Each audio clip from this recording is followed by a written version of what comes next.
ನೀನು ಆಯ್ತು ನೀನು ಪ್ರಮಾಣ ಮಾಡ್ಬಿಡು ದೇವ್ರ ಫೋಟೋ ಇರ್ತೀನಿ ಈ ಸೈಕಲ್ ಮನೆ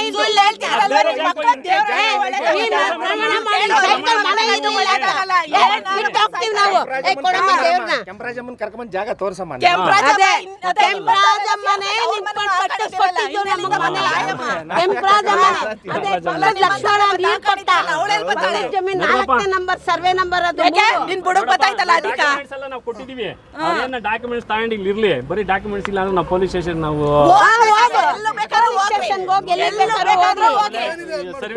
ಬರೀ ನಿಮ್ಗೆಲ್ಲ ಜೀವನವೆಲ್ಲ ಇದೆ ಬಾಳ್ತೀರಲ್ಲ ನಿಮ್ಗೇನು ಇಲ್ಲ ನೀನು ಮಾತಾಡಬೇಡ ಹೋಗಯ್ಯ ಅವಾಗಿಂದಲೂ ನೋಡ್ತಾ ಇದ್ದೀನಿ ಕರೆಕ್ಟ್ ಆಗಿ ಇರೋನಾಗಿದ್ರೆ ಈ ತರ ಮಾತಾಡಲ್ಲ ಇರೋ ಮನೇನೇ ಇಲ್ಲ ಅಂತ ಹೇಳ್ತಾ ಇದ್ದೀರಾ ಮನೆ ಇಲ್ಲ ಅಂತ ಹೇಳ್ತಿಲ್ಲ ಮನೆ ಇಲ್ಲ ನನ್ನ ಮಕ್ಕಳ ಇರೋದ್ರಿಂದ ಮನೆ ಇರ್ಲಿಲ್ವೇನಪ್ಪ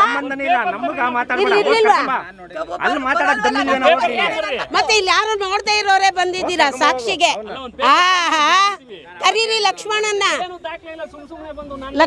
ಕರೀರಿ ಅನ್ನ ತಿನ್ನೋ ಬಾಯಿನಲ್ಲಿ ಅವ್ನು ಇಲ್ಲ ಅನ್ಬಿಡ್ಲಿ ಲಕ್ಷ್ಮಣ ಅವ್ರ ಅಪ್ಪ ಇಲ್ಲ ಅನ್ಬಿಡ್ಲಿ ರೀ ನೀರ್ ಬಿಟ್ಟವ್ರೆ ಡ್ರಮ್ ಇಕ್ಬಿಟ್ಟು ನಮ್ಗೆ ಮನೆ ಕಟ್ಟೋದಿಕ್ಕೆ ಪಾಪ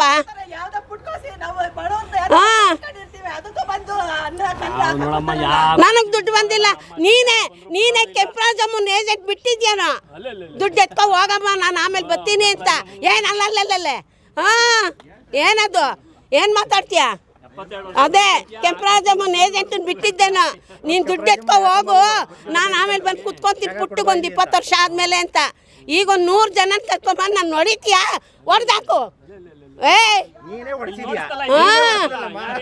ಅದೇ ಏನ್ ಹೊಡ್ಸೋದು ನೀನ್ ಯಾಕೆ ಮತ್ತೆ ಇವತ್ತು ನನ್ನ ತಳ್ಳಕ್ಕೆ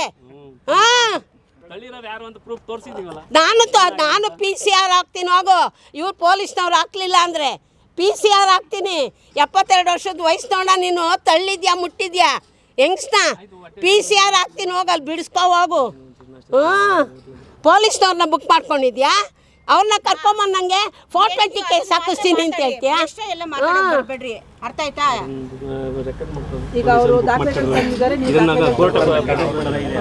ಹೇಳೋಗು ಕಂಪ್ಲೇಂಟೇ ಬರ್ದಿದ್ದೀನಿ ನಾನು ಪೊಲೀಸ್ನವ್ರಿಗೆ ನೀನೇ ಹೇಳಿದ್ದು 420 ಕೇಸ್ ಹಾಕಿಸ್ತೀನಿ ನಿನ್ ಮೇಲೆ ಅಂತ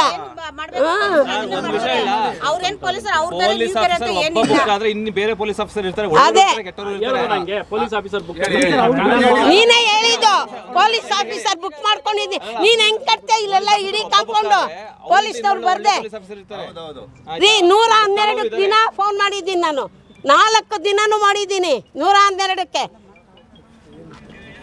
4 ದಿನ 112 ಮಾಡಿದ್ದೀನಿ ಅವರು ರೆಕಾರ್ಡ್ ಮಾಡ್ಕೊಂಡು ಹೋಗವ್ರೆ ನಾನು ಅವ್ರಿಗೂ ಹೇಳ್ದೆ ನಾನು ಹೆಂಗೆ ಆಚೆ ಬರಲಿ ಕಾಂಪೌಂಡಿಂದ ಆಚೆ ಕರ್ಕೊಳ್ರಿ ನೀವೇ ಕೋರ್ಟಿಂದ ಆರ್ಡ್ರ್ ಮಾಡಿಸಿ ಅಂದೆ ಕೋರ್ಟಿಗೆ ಮಾಡ್ಕೊತೀವಿ ನಮ್ಗೇನು ಯಾರ್ದು ದೌರ್ಜನ್ಯ ಬೇಕಿಲ್ಲ ಅವ್ರು ಪೇಪರ್ ಏನಾದರೂ ಮಾಡ್ಕೊಟ್ಟಿದ್ರೆ ಖಂಡಿತ ನಾವು ಹೋಗಲ್ಲ ನಮ್ದೇನಾದರೂ ಇದ್ದರೆ ನಾವು ಕೋರ್ಟಿಗೆ ಹೋರಾಟ ಮಾಡಿ ಬಿಡಿಸ್ಕೊತೀವಿ ಅವ್ರದ್ದಿದ್ರೆ ಅವ್ರು ಬಿಡಿಸ್ಕೊತೀವಿ ಬಟ್ ನಾವು ಇವಾಗ ಅದಕ್ಕೆ ನಾನು ದಾಖಲೆ ಇರೋದಕ್ಕೆ ಗೌರ್ಮೆಂಟ್ ಸರ್ವೆಗೆ ಹಾಕಿದ್ದೀನಿ ಬರಲಿ ಅವತ್ತೆಲ್ಲ ಎಲ್ಲರಿಗೂ ನೋಟಿಸು ಕೊಡ್ತೀವಿ ಅವ್ರದ್ದೇನೋ ಒಂದು ಅಡಿ ಇದ್ರೆ ನಮಗೆ ಬೇಡ ಇಲ್ಲ ಏನಾದರೂ ಇದ್ರೂ ಹೇಳ್ತೀನಿ ಏನಾದರೂ ನಾವೇನೋ ಬರ್ಕೊಟ್ಟಿದ್ದೀವಿ ಅಂದರೆ ಯಾರಿಗಾದರೂ ನಮ್ಮ ಜಮೀನಲ್ಲಿ ಒಂದು ಅಡಿ ತಿರ್ಗಿ ಅವತ್ತು ಕಾಲಿಕ್ಕಿದ್ರೆ ನಾನು ಬೇರೆ ಹೆಸರಿಕ್ರಿ ಬರ್ರಿ ಅವತ್ತು ನೀವು ಎಲ್ಲರೂ ನಾನೇ ಫೋನ್ ಮಾಡ್ತೀನಿ ಇದಕ್ಕಿಂತ ಸಮಜಾಯಿಸಿ ಆಯಿತು ಆಯಿತು 659 ಕೇಸ್ ನಂಬರು ಹಾಕಿದ್ದೀನಿ ನಾನು ಆಗಲೇ ಆಲ್ರೆಡಿ 10 ದಿನ ಆಯಿತು ನೋಟಿಸ್ 20ನೇ ತಾರೀಕು ಕೇಸ್ ಇದೆ ಹೋಗಪ್ಪ ಅಂತ ಅವ್ರಿಗೆ ಹೇಳಿದೆ ಹೋಗಿ ಕೋರ್ಟಲ್ಲಿ ನೋಡ್ಕೊ ಕೋರ್ಟಲ್ ನಂಬರ್ 8 ಗ್ರಾಮಾಂತರ ಕೋರ್ಟಲ್ ನಂಬರು ಕೇಸ್ ಹಾಕ್ಬಿಟ್ಟಿದ್ದೀನಿ ಕೇಸ್ ಹಾಕಿದೆ ಇವ್ರ ಮೇಲೇನೆ ನೋಟಿಸ್ ಬಂದಿಲ್ವಲ್ಲ ಯಾವುದು ಹೋಗಿ ತಗೋ ಕೇಸ್ ಚೆಕ್ ಮಾಡು ನೀನು ಇಷ್ಟು ಮಾತಾಡೋ ಬದಲು ಕೋರ್ಟ್ಗೆ ಹೋಗಿ ಚೆಕ್ ಮಾಡು ಯಾರಾದ್ರೂ ಮನುಷ್ಯರಿಗೆ ನೋಟಿಸ್ ಬಂದ್ರೆ ಕೋರ್ಟ್ಗೆ ಬರ್ತಾರೆ ಬರುತ್ತೆ ನೋಟಿಸು ಹಂಗಾರೆ ಕೋರ್ಟ್ ನೋಟಿಸ್ ಬಂದ್ಮೇಲೆ ಬನ್ರಿ ನೀವು ಅಲ್ಲಿವರೆಗೂ ಸುಮ್ಮನಿರ್ರಿ ಆಯ್ತಾ ಕೇಸು ಹಾಕ್ಬಿಟ್ಟಿದ್ದೀನ ಏನಿವತ್ತು ನಾನು ಸರ್ವೇ ಸಾಮಾನ್ಯವಾಗಿ ಸಾರ್ವಜನಿಕರಿಗೆ ಅದರಲ್ಲೂ ರೆವಿನ್ಯೂ ಸೈಟ್ಸನ್ನು ತೊಗೊಳ್ಳೋರಿಗೆ ಸಾರ್ವಜನಿಕವಾಗಿ ಅವೇರ್ನೆಸ್ ವಿಡಿಯೋಗಳನ್ನು ಮಾಡ್ತಾನೇ ಇರ್ತೀನಿ. ಈ ಒಂದು ವಿಡಿಯೋ ಇಡೀ ಕರ್ನಾಟಕದ ಜನತೆ ನೋಡಲೇಬೇಕಾಗ್ತದೆ. ಏನಾಗುತ್ತೆ, ಈಗ ನಮ್ಮ ಬೆಂಗಳೂರು ಗ್ರಾಮಾಂತರ ಅಥವಾ ಯಾವುದೇ ಒಂದು ಜಿಲ್ಲಾ ವ್ಯಾಪ್ತಿನಲ್ಲಿ ಏನು ಸೂಕ್ಷ್ಮ ಪ್ರದೇಶಗಳು ಬರ್ತದಲ್ಲ ಹೆಡ್ ಕ್ವಾರ್ಟರ್ಸ್ ಅಂತ, ಆ ಎಲ್ಲ ಹೆಡ್ ಕ್ವಾರ್ಟರ್ಸಲ್ಲಿ ಈ ರೆವಿನ್ಯೂ ಲೇಔಟು ರೆವಿನ್ಯೂ ಸೈಟ್ಗಳನ್ನು ತೊಗೊಳೋದಿದೆಯಲ್ಲ ತುಂಬ ಕಷ್ಟ.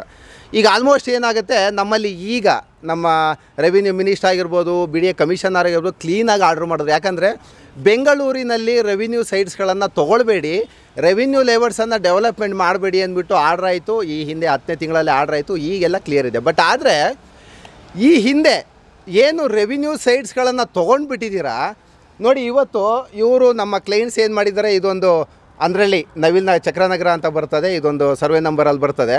ಇವ್ರು ಏನು ಮಾಡಿದ್ದಾರೆ, ಮೂಲ ನರಸಿಂಹಯ್ಯ ಅವರಿಂದ ಕ್ಲೀನಾಗಿ ರೆವಿನ್ಯೂ ಡಾಕ್ಯುಮೆಂಟ್ಸ್ ಕ್ಲೀನಾಗಿ ಬಂದಿದೆ. ಡಾಕ್ಯುಮೆಂಟ್ಸ್ ಇಸ್ ವೆರಿ ಕ್ಲಿಯರ್, ಕರೆಕ್ಟಾಗಿ ಬಂದಿದೆ.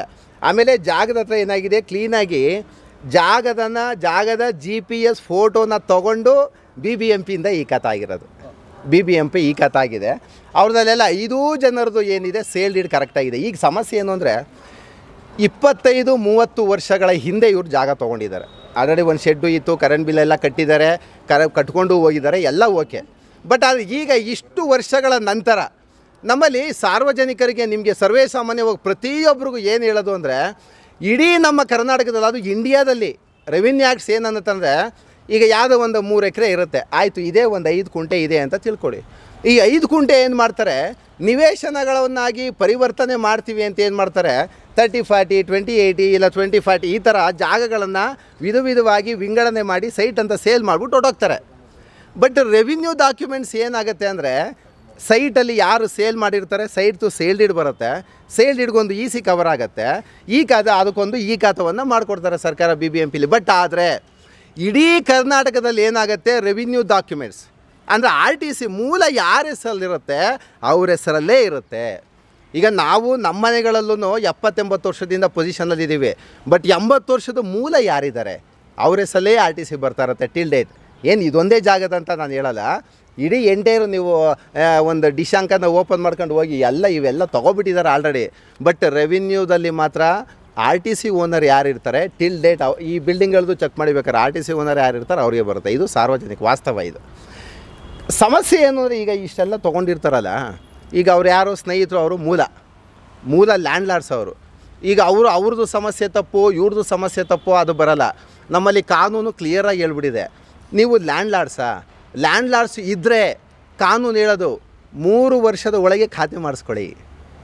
ಇವ್ರಿಗೂ ಅದೇನೇ ಹೇಳೋದು, ಸೇಲ್ ಡೀಡ್ ನಿಮ್ಗೆ ಏನಾರು ಆಯಿತಾ ಈ ಖಾತೆಯನ್ನು ಮಾಡಿಸ್ಕೊಂಡು, ಆಮೇಲೆ ಈಗ ಮಿನಿಸ್ಟ್ರಿ ಲೆವೆಲಲ್ಲಿ ಪಾಸ್ ಆಗಿರುವಂಥದ್ದು ಖಾಲಿ ಜಾಗಗಳನ್ನು ನೀವೇನು ಇಟ್ಕೊಂಡು ಎಲ್ಲೂ 3 ವರ್ಷದೊಳಗಡೆ ಒಂದು ಮನೆಯನ್ನು ಕಟ್ಕೊಂಡು ಕರೆಂಟ್ ಬಿಲ್ಲನ್ನು ತೊಗೊಂಡು ಮಾಡ್ಕೊಳ್ಳಿ. ಯಾಕೆ ಇವತ್ತೆಲ್ಲ ಕರೆಂಟೆಲ್ಲ KEB ಕನೆಕ್ಷನ್ನ ಕೊಡ್ತಾಯಿಲ್ಲ ಅಂದರೆ 100 ಇಶ್ಯೂಸ್ ಇದೆ. ಅದೊಂದು ಟೆಂಪ್ರರಿ ಇದೆ, ಪರ್ಮನೆಂಟ್ ಇದೆ, ಅದೆಲ್ಲ ದೊಡ್ಡ ಇಶ್ಯೂ ಆಗಿ ಈಗ ನಿಲ್ಲಿಸೇ ಬಿಟ್ಟಿದ್ದಾರೆ. ಎಲ್ಲ ಕ್ಲೀನಾಗಿ ಸೇಲ್ ಹಿಡಿದು ಮನೆ ಇದ್ದು ಕನ್ವರ್ಷನ್ ಲ್ಯಾಂಡ್ ಆಗಿ ಕರೆಕ್ಟಾಗಿ ಡಾಕ್ಯುಮೆಂಟ್ಸ್ ಇತ್ತು ಅಂದರೆ KEB ಕೊಡ್ತಾರೆ. ಈಗ CC ಮತ್ತು NOC ಕೊಡ್ತಾಯಿಲ್ಲ, ಇದೆಲ್ಲ ಸಮಸ್ಯೆಗಳಾಗ್ತದೆ. ಈಗ ಸಮಸ್ಯೆ ಏನು ಅಂದರೆ, ಇವರು 5 ಸೈಟು ಈಗ ಅವ್ರಿಗೂ ನಾವು ಹೇಳೋದಕ್ಕಾಗಲ್ಲ, ಕಾನೂನಲ್ಲಿ ಏನಿದೆ ಕಾನೂನು, ಅವರು ಹೋರಾಟ ಮಾಡಲಿ ಇವರು ಹೋರಾಟ ಮಾಡಲಿ. ಬಟ್ ಈಗ ಇವರು ಒಂದು ಒಳ್ಳೆ ಬೆಲೆ, ಒಂದು ಒಳ್ಳೆ ಅಮೌಂಟನ್ನು ಕೊಟ್ಟು ಅವರು ಸೈಟ್ಗಳನ್ನು ಪರ್ಚೇಸ್ ಮಾಡಿಬಿಟ್ಟಿದ್ದಾರೆ. ಈಗ ಆ ಸರ್ವೆ ನಂಬರಲ್ಲಿ ಆಯಿತು, ಅವ್ರು ಹೇಳೋ ಪ್ರಕಾರ ಆಗೋಯ್ತು. ಇದನ್ನು ನಾನು ಅವ್ರದ್ದು ಪರಿಗಣನೆಗೆ ತೊಗೊಳ್ಳೋಣ, ಇದನ್ನೂ ಪರಿಗಣನೆಗೆ ತೊಗೊಳ್ಳೋಣ. ಈಗ ಇವ್ರದ್ದು ಸೇಲ್ ಡೀಡ್ ರಿಜಿಸ್ಟರ್ ಆಗಿದೆ, ಸ್ಟಾಂಪ್ ವ್ಯಾಲ್ಯೂ ಕಟ್ಟಿದ್ದೀವಿ, ಡಾಕ್ಯುಮೆಂಟ್ಸು ಮೂಲೆಯಿಂದ ಕರೆಕ್ಟಾಗಿ ಬರ್ತಾಯಿದೆ. ಹಂಗಾರೆ ಜಾಗ ಎಲ್ಲ ಐತಿ ಇವ್ರದ್ದು ಪ್ರಶ್ನೆ ಇದು. ಆಮೇಲೆ ಅಕಸ್ಮಾತ್ ಅವರೇ ಬುದ್ಧಿವಂತರವರು, ಅವರು ಎಜುಕೇಟೆಡು, ಸಮಾಜದಲ್ಲಿ ಒಂದು ಸ್ಥಾನಮಾನದಲ್ಲಿದ್ದಾರೆ, ಅದು ಪಕ್ಷದಲ್ಲೂ ಇದ್ದಾರೆ, ಎಲ್ಲ ಓಕೆ, ಒಳ್ಳೆಯದಾಗಲಿ. ಬಟ್ ಇಲ್ಲಿ ಸಮಸ್ಯೆ, ಈಗ ನೀವು 20-30 ವರ್ಷದಿಂದ ಬಿಟ್ಬಿಟ್ರಿ. ಈಗ ಹೇಗೆ ತಮ್ಮ ಅಟ್ಲೀಸ್ಟು ನೀವೇನಾರು ಸರ್ವೆ ಮಾಡಿಸ್ದಾಗ, ಈಗ ಜಸ್ಟ್ ನಾವು ಬಂದು ಸುಮ್ಮನೆ ಬೇಸಿಕ್ಕಾಗಿ ಅಳತೆ ಹಾಕ್ಸಿದ್ದು ಏನು ಬರುತ್ತೆ ಗೊತ್ತಾ, ಒಂದು 5 ಕುಂಟೆನೋ 5 ಕುಂಟೆನೇನೋ ಖಾತೆ ಆಗಿರೋ 5 ಕುಂಟೆನೋ 7 ಕುಂಟೆನೋ ಸಮಥಿಂಗ್. ಈ 5 ಕುಂಟೆ, ಈ ಜಾಗ 5 ಕುಂಟೆ ಬರೋದೇ ಇಲ್ಲ, 5 ಕುಂಟೆ ಬರೋದು ಅಂಡರ್ ಇದೆ, ಕಮ್ಮಿ ಇದೆ. ಇದನ್ನೇನಾಗುತ್ತೆ, ನಾವು ಇದನ್ನು ಎಲ್ಲರಿಗೂ ಸ್ನೇಹಿತರಿಗೆ ಹೇಳೋದು, ಈಗ ಕಮ್ಮಿ ವ್ಯಾಲ್ಯುವೇಷನ್ ಬಂದಿದೆ, ಈಗ ಪಕ್ಕದಲ್ಲಿ ಯಾರೋ ಒತ್ತುವರಿ ಮಾಡ್ಕೊಂಡಿದ್ದಾರೆ ಅಂತ ತಿಳ್ಕೊಳ್ಳಿ, ಈಸ್ಕೊಳ್ಳೋಕ್ಕಾಗ್ಬಿಡ್ತದ? ಕಾನೂನು ಇದೆಯಾ ಅದಕ್ಕೆ ಈಸ್ಕೊಳ್ಳೋಕ್ಕಾಗತ್ತಾ? ಸಾಧ್ಯನಾ ಅದು? ಇದು ವಿಡಿಯೋ ಎವಿಡೆನ್ಸ್ ಅಲ್ವಾ, ರೆಕಾರ್ಡ್ ಮಾಡ್ಕೊಳ್ಳಿ, ಎಲ್ಲ ಆಗುತ್ತಾ? ಕೊಟ್ಟಿರೋರ್ಗೂ ಅಷ್ಟೇ, ಈಸ್ಕೊಂಡಿರೋರ್ಗೂ ಅಷ್ಟೇ, ಇಬ್ರಿಗೂ ಕಾನೂನನ್ನು ವಿಸ್ತಾರವಾಗಿ ಹೇಳ್ತಿರುವಂಥದ್ದು ನಾನು. ಹಾಗಾಗಿ ಏನಾಗುತ್ತೆ, ಆಮೇಲೆ ಇವರು ಜನಗಳು ಕರ್ಕೊಬರೋದು, ಈಗ ಅವ್ರ ಪರ್ವ ನಾವು ಬಂದಿರ್ತೀವಿ, ಅವ್ರ ಕಡೆಯಿಂದ ಇನ್ನೊಬ್ಬರು ಬರ್ತಾರೆ, ಅಡ್ವೊಕೇಟ್ಸ್ ಬರ್ತಾರೆ, ಕಾನೂನಲ್ಲಿ ಏನಿದೆ, ಈಗ ಸಿವಿಲ್ ಪೊಲೀಸವ್ರು ಬರೋಲ್ಲ, ಪಾಪ ಅಜ್ಜಿಗೆ 72 ವರ್ಷ ಅಂತೆ, ಎಲ್ಲಿಂದ ಫೈಟ್ ಮಾಡ್ತಾರೆ? ನಮ್ಮ ಸ್ನೇಹಿತರಾದಂಥ ಪೊಲೀಸವ್ರು ಬರ್ತಾರೆ, ಬಂದರೆ ಏನು ಮಾಡ್ತಾರೆ, ಸಿವಿಲ್ ಲಿಟಿಗೇಷನು ಅಂತ ಹೋಯ್ತಾರೆ. ಜಗಳ ಮಾಡ್ಕೊಂಬಂದ್ರೆ ಬುಲ್ಡೆ ಗಿಲ್ಡೆ ಹೊಡ್ಕೊಬಂದು FIR ಆಗ್ತೀನಿ ಅಷ್ಟೇ. ಸಿವಿಲಲ್ಲಿ ಸಪೋರ್ಟ್ ಮಾಡೋದು ಯಾರು ಮತ್ತೆ? ಹಾಗಾಗಿ ಏನಾಗುತ್ತೆ, ಇಡೀ ಕರ್ನಾಟಕದ ಜನತೆಗೆ ನಾನು ಹೇಳುವಂಥದ್ದು ಏನಂದರೆ, ಈ ರೆವಿನ್ಯೂ ಸೈಟ್ಸು ನೀವು ಸಾರ್ವಜನಿಕವಾಗಿ ನಾನು ಒಂದೇ ಉತ್ತರವನ್ನು ಕೊಡುವಂಥದ್ದು, ನೀವೇನಾದ್ರು ಸೈಟನ್ನು ತೊಗೊಂಡಾಗ ದಯಮಾಡಿ ನೆಗ್ಲೆಕ್ಟ್ ಮಾಡಬೇಡಿ. ಸಾರ್ವಜನಿಕವಾಗಿ ನೆಗ್ಲೆಕ್ಟ್ ಮಾಡಬಾರ್ದು. ಯಾರ್ಯಾದರೂ ಇಮ್ಮಿಡಿಯೇಟು ಹೋಗಬೇಕು, ಒಂದು ಮನೆಯನ್ನು ಕಟ್ಟಿಸ್ಕೊಂಡು ಇಮ್ಮಿಡಿಯೇಟ್ ಒಂದು ಕರೆಂಟ್ ಬಿಲ್ಲನ್ನು ಏರಿಸ್ಕೊಂಡು ನೀವು ಪೊಸಿಷನಲ್ಲಿ ಇದ್ದಂಥ ಸಂದರ್ಭದಲ್ಲಿ ಹೊಡೆದಾಕರೆ ಡೈರೆಕ್ಟ್ ಗೂಂಡೆ ಆ್ಯಕ್ಟ್ ಆಗ್ತಾರೆ. ಈಗ ಫುಲ್ ಕಾನೂನೆಲ್ಲ ಚೇಂಜ್ ಆಗಿದೆ. ಅಕಸ್ಮಾತ್ ಇದೇನಾದ್ರು ಲೀಗಲಾಗಿ ಈಗ ರೆಫರೆನ್ಸ್ ಈಗ DCB ಹೇಳಿದ್ದೀನಿ, ಈಗ ACP DCBಗೆ ಹೋಗ್ತಾಯಿದ್ದು ಮ್ಯಾಟ್ರ್. ಈಗ ಬಂದಂಥ ಸಂದರ್ಭದಲ್ಲಿ ಇದು ಹಂಗೆ ಎನ್ಕ್ವೈರಿಗೆ ಹೋಗೋದು. ಹಂಗಾಗಿ ಏನಾಗುತ್ತೆ, ಡಾಕ್ಯುಮೆಂಟ್ಸ್ ಕರೆಕ್ಟಾಗಿರೋರು ಇಟ್ಕೊಳ್ಳಿ. ಆಮೇಲೆ ಜಾಗದ ಹತ್ರ ಪೊಸಿಷನ್ ಇರಬೇಕು, ಸ್ವಾಧೀನದಲ್ಲಿ ಇರಬೇಕಾಗ್ತದೆ. ಈಗ ಅವರು 30-40 ವರ್ಷದಿಂದ ಬಿಟ್ಬಿಟ್ರು. ಈಗ ಯಾಕೆ ಒಂದು 1-2 ತಿಂಗಳಿಂದ ಬಂದ್ಬಿಟ್ಟು ಕಾಂಪೌಂಡ್ ಹಾಕ್ಬಿಟ್ರು. ಬಟ್ ಈಗ ತಗೊಂಡಿರೋರು ಏನಾಗಬೇಕು, ಬರ್ತಾರೆ ಜಾಗದ ಹತ್ರ ಹೊಡೆದು ಆಚೆ ಹಾಕ್ತಾರೆ. ಆಮೇಲೆ ಈ ವಿಚಾರ ಬಿಡ್ರಿ, ಆಯಿತು ಇವಾಗ ನಾವೊಂದು 30 ಜನ, ಅವರೊಂದು 30 ಜನ, 60-70 ಜನ ಇಲ್ಲಿ ಜಾಗದ ಹತ್ರ ಗಲಾಟೆಗಳಾಗ್ತಿದೆ. ಇನ್ನೂ ಒಂದು ಕಡೆ ಬೇರೆ ಕಡೆ ಹೋದಾಗ ಏನಾಗುತ್ತೆ, ಇಲ್ಲೇ ಇಲ್ಲೇ ಒಂದು ಪಕ್ಕದಲ್ಲಿ ಅದ್ಯಾವುದೋ ಒಂದು ಇದರಲ್ಲಿ ಯಾವುದಾದ್ರು ಚಿಕ್ಕಬಿದ್ರಕಲ್ ಕಡೆ ಅವರೊಂದು 100 ನಾವೊಂದು 100, ಅವನು MLA ಕಡೆಯಿಂದ ಫೋನು, ನಾವು MLA ಕಡೆಯಿಂದ ಫೋನು. ಬಟ್ ಗೆಲ್ಲೋದು ಯಾರು? ಕಾನೂನು ಏನು ಅನ್ಬೇಕು? ಹಂಗಾರೆ ಬರೀ ರೌಡಿಸಮೇ ಮಾಡೋದು. ಅವನು ಯಾರು? ಡೈರೆಕ್ಟ್ MLA ನಾನು MLA, ನಮಗೆ ಗೊತ್ತಿಲ್ವಾ ಅಂತ ನಾವು, ಅವ್ರಿಗೆ ಗೊತ್ತಿಲ್ವಾ ಅಂತ ಅವರು. ಇದೇನಾಗುತ್ತೆ, ಮಾತಕ್ಕೆ ಮಾತು ಬೆಳೀತದೆ, ತಾಕತ್ತು ಪ್ರದರ್ಶನ ಆಗ್ತದೆ. ಆಮೇಲೆ ಅವರು ಹೊಡೆದಾಟ, ಇದು ಹೊಡೆದಾಟ. ಸಿವಿಲ್ ಸೂಟ್ಸಲ್ಲಿ ಏನಾಗುತ್ತೆ ಪಾಪ, ನಾನು ಎಲ್ಲ ಹೋಗ್ಬಿಡ್ಲಿ. ಈಗ ಅವ್ರಿಗಾರು ನ್ಯಾಯ ಸಿಗಬೇಕು, ಇಲ್ಲ ಇವ್ರಿಗಾನು ನ್ಯಾಯ ಸಿಗಬೇಕು. ಈಗ ಇಬ್ಬರಲ್ಲಿ ನ್ಯಾಯ ಸಿಗೋದು ಯಾರಿಗೆ ಹೇಳಿ? ಏನೋ ಪ್ರಶ್ನೆ ಕೇಳಿದ್ರೆ ಈಗ ನೀವು ಹೇಳಿದ್ರೆ ಅವಾಗಲೇ ಅವರು 100 ಜನ ನಾವು 100 ಜನ, ಈಗ ತಾಕತ್ತಿದ್ದವನೇ ಗೆಲ್ಲೋದಾದ್ರೆ ಅಸಹಾಯಕನಿಗೆ ನ್ಯಾಯ ಎಲ್ಲಿದೆ? ಇಲ್ಲ. ಆಮೇಲೆ ಇನ್ನೊಂದು ಏನಾಗುತ್ತೆ, ವಾಸ್ತವದಲ್ಲಿ ಸತ್ಯಾಂಶ ಏನು ಹೇಳಬೇಕು ಅಂದರೆ, ಸಿವಿಲ್ ಸೂಟ್ಸು ಒಂದು ಈ ವಾಸ್ತವದಲ್ಲಿ ಈ ಥರ ಮಾಡ್ಕೊಂಡು ಗೆದ್ದ ಅಷ್ಟೇ. ಕಾನೂನು ಏನನ್ನತ್ತೆ ಅಂದರೆ, ಈಗ ನೀವು ಕಾನೂನು ಕ್ಲಿಯರಾಗಿ ಹೇಳ್ಬಿಟ್ಟಿದೆ. ಜಾಗ ನಿಮ್ಮದಾಗಿದೆಯಾ, ನೀವು ಹೋಗಿ ಮನೆ ಕಟ್ಕೊಳ್ಳಿ, ಶೆಡ್ ಹಾಕ್ಕೊಳ್ಳಿ, ಯಾರನ್ನಾರು ಬಿಡಿ, GPA ಮಾಡಿಕೊಡಿ, SOA ಮಾಡಿಕೊಡಿ, MOA ಎಲ್ಲ ಇದೆ. ಅದೇ ಇರೋದು. ಅದಕ್ಕೆ ಗೂಂಡೆ ಆ್ಯಕ್ಟ್ ಆಗಂಟ ಬಿಡಲ್ಲ ನಾವು. ಅದು ಯಾರಾದರೂ ಆಗಿರ್ಬೋದು. ಕೆಲವೊಮ್ಮೆ ನೋಡ್ರಿ, ಈಗ ಮೊನ್ನೆ ನಮ್ಮ ಇದರಲ್ಲಿ ಜೇಡ್ರಳ್ಳಿ ಕೃಷ್ಣ ಮೇಲೆ FIR ಆಯಿತು. ಇದು ನೇರವಾಗಿ ಹೇಳುವಂಥದ್ದು. ಮುನಿಕೃಷ್ಣ ಮುನ್ರಾಜ್ ಇವರು ನಮ್ಮ ಯಾರು MLA ಅವ್ರ ಮೇಲೆ FIR ಆಯಿತು, ಎಲ್ಲ ಹೊಡೆದಾಕಿ. ವೇಲು ಮೇಲೆ FIR ಆಯಿತು, ಬಿಡೋದೇ ಇಲ್ಲ ನಾವು. ಆಮೇಲೆ ನಮಗೆ ನಮ್ಮ ಕಾನೂನುಬದ್ಧವಾಗಿದ್ದಾಗ ಆಪೋಸಿಟ್ ಬಂದಾಗ ಮಾತ್ರ ಎಲ್ಲ ನಂದೇ ಗೊತ್ತಲ್ಲ, ಎಲ್ಲ 15,000 20,000 ಕೋಟಿ ಇರೋರನ್ನೇ ಬಿಡಲ್ಲ ನಾನು. ಆಮೇಲೆ ಕಾನೂನು ಇಲ್ಲ ಅಂದ್ರೆ ನಾನು ಬರೋಲ್ಲ, ನಾನು ಎಡಗಾಲೂ ಇಡಲ್ಲ. ಕಾನೂನು ಏನಿದೆ ಆ ಅಜ್ಜಿಗೆ ನ್ಯಾಯ ಕೊಡಿಸ್ಬೇಕು. ಇವರಿಬ್ಬರು ಸೈಡ್ ತೊಗೊಂಡಿದ್ದಾರೆ, ನ್ಯಾಯ ಕೊಡಿಸ್ಬೇಕು, ಬಂದಿದ್ದೀವಿ. ಆಮೇಲೆ ಏನಾಗತ್ತಂದರೆ ನೋಡಿ, ಈ ರೆವಿನ್ಯೂ ಸೈಟ್ಸ್ಗಳನ್ನು ತೊಗೊಳ್ಳುವಾಗ ದಯಮಾಡಿ ಯೋಚನೆ ಮಾಡಿ ತೊಗೊಳ್ಳಿ. ಎಲ್ಲ ವಿಡಿಯೋದು ನಾನು ಹೇಳ್ತಾ ಇರೋದು ಚಾನಲ್ಗೆ, ನಾನು ನ್ಯೂಸ್ ಚಾನಲ್ಗಳಿಗೆ ಹೇಳ್ತಾ ಇರೋವಂಥದ್ದು ಪ್ರಸಾರ ಮಾಡಿ, ಪ್ರತಿಯೊಬ್ಬರಿಗೂ ರೀಚ್ ಆಗಲಿ.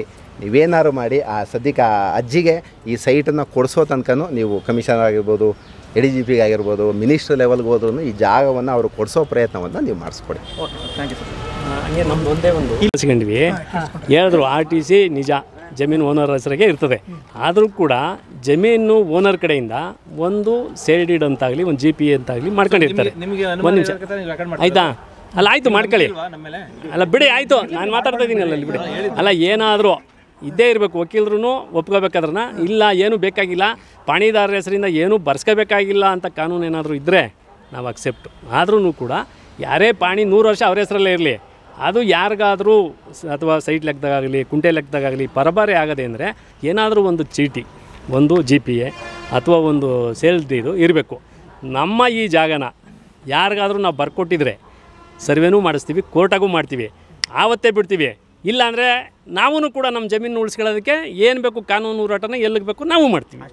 ಸರ್ ಮತ್ತೆ ಇವಾಗ ಇಲ್ಲಿ ಬಿಲ್ಡಿಂಗ್ ಇತ್ತೆ ಅಂತ ಹೇಳಿದ್ರಲ್ಲ, ಅದು ಯಾವ ಬಿಲ್ಡಿಂಗು ಇಲ್ಲ, ಯಾವುದೂ ಇಲ್ಲ, ಯಾವುದೂ ಇರಲಿಲ್ಲ, ಯಾವುದು ಅವ್ರದ್ದು ಏನಿದೆ ಅವ್ರು ಹೇಳಿದ್ರು. ಆಯ್ತು, ನಮ್ದು ಹೇಳಿದ್ವಿ, ನಮ್ಮದು ನಾನು ಹೇಳ್ದಲ್ಲ, ನಾವು ಪಾಣಿದಾರರು ಯಾವ ವಕೀಲರೇ ಆಗಲಿ ಯಾರೇ ಆಗಲಿ ಯಾರ್ದ ಒಂದು ಕಡೆಯಿಂದ ಒಂದು ಸೇಲ್ ಡೀಡ್ ಇರಬೇಕು. ಅದಿತ್ತು ಅಂದರೆ ನಮ್ಮ ವಂಶದ ಕಡೆಯಿಂದ ನಾವಲ್ಲಿ ಕಲಿಕ್ಕಲ್ಲ. ಮತ್ತೆ ಏನು ಇಲ್ಲ ಅಂದ್ರೆ ಪಾಣಿದಾರರಿಗೆ ಹತ್ರ ಏನು ಬರ್ಸ್ಕೊಂಡಿದ್ದಾನೆ, ನಾವು ಅವ್ರ ಹತ್ರ ಹೋಗಿ ಹಾಕಂತೀವಿ ಅಂದ್ರೆ ಅದು ಯಾವ ನ್ಯಾಯ ಇರ್ತದೆ? ಇರೋದಿಲ್ಲ.